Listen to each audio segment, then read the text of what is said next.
unayempenda anapokukosea, kipenzi anapokuja na makosa, mtu ambaye ni adhim, aziz, muhib kwako wewe anapokukosea, ata bidhambi, akaja na kosa moja mathala ukaliona wazi wazi, basi anasema jaat mahasinuhu, vile vitendo vyake vizuri huja bialfi shafi'in, na maadvocate 1000 na mawakili 1000.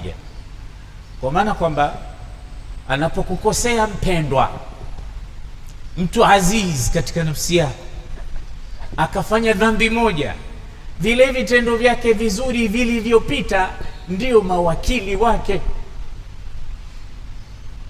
Vikumbuke vile vizuri vingi vya mpendwa alivyokuwa akivitenda.